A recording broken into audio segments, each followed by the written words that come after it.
Good morning, everybody. Happy Friday. I hope you're all keeping safe and well.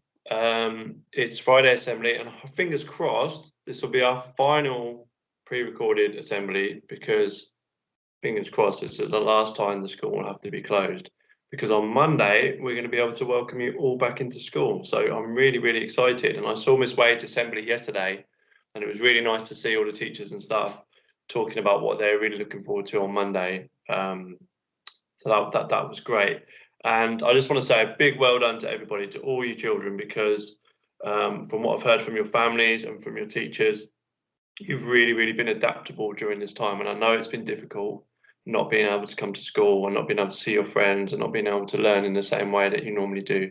So well done. I'm really, really, really proud of you, and I'm looking forward to seeing you all. Looking forward to seeing you all on Monday because we miss you. It's not the same school without you here. It's just an empty building. It's not a school. So we really, really, really miss you and can't wait to have you back. And I'm going to share one last story with you, which is about someone who misses someone. And it's one of my favourite stories, so I'm going to share it with you now. The story is called Lost and Found, and it's written by Oliver Jeffers.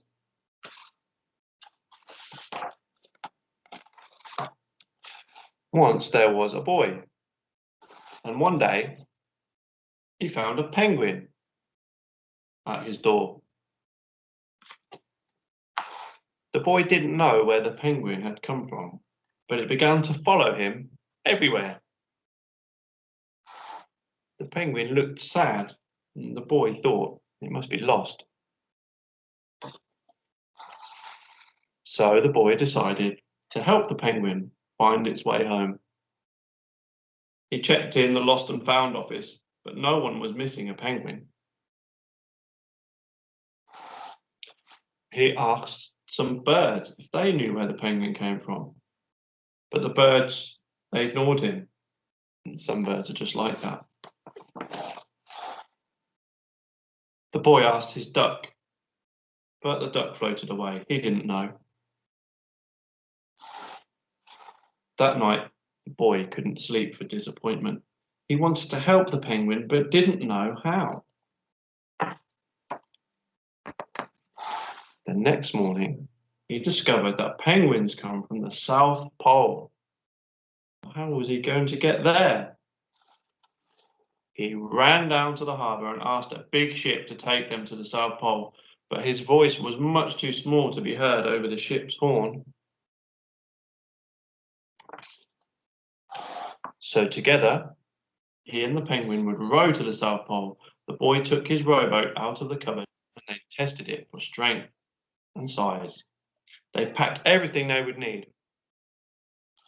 And together, they pushed the rowboat out to sea.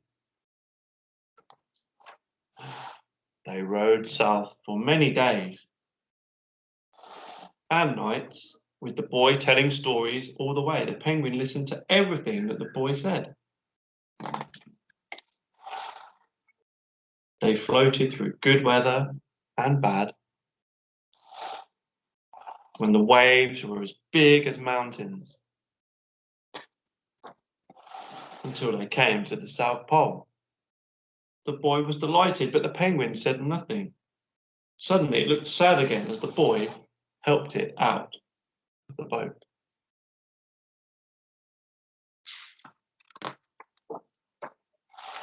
The boy said goodbye and floated away. But as he looked back, the penguin looked sadder than ever. It felt strange to be on his own, and the more he thought, the more he realized he was making a big mistake. The penguin wasn't lost, he was just lonely. Quickly, he turned around and headed back to the South Pole as fast as he could. Oh dear, but look, the boy's going this way south and the penguin's coming north looking for him. They're going to miss each other. At last, he reached the South Pole again, but where was the penguin? The boy searched and searched, but he was nowhere to be found. Sadly, the boy set off for home. There was no point telling stories because no one There was no one to listen except the wind and the waves. But then the boy saw something ahead of him. Closer and closer he got until he could see the penguin. Ah. And so the boy and his friend went home together, talking of wonderful things all the way. The end. I'll tell you what, I really like that story, and I hope it's not going to be too long until we can do this with our loved ones and give our loved ones a big, big hug, just like the boy and his penguin. So anyway, that was called Lost and Found by Oliver Jeffers, and you can find that in our school library if you want to borrow it and read it yourself.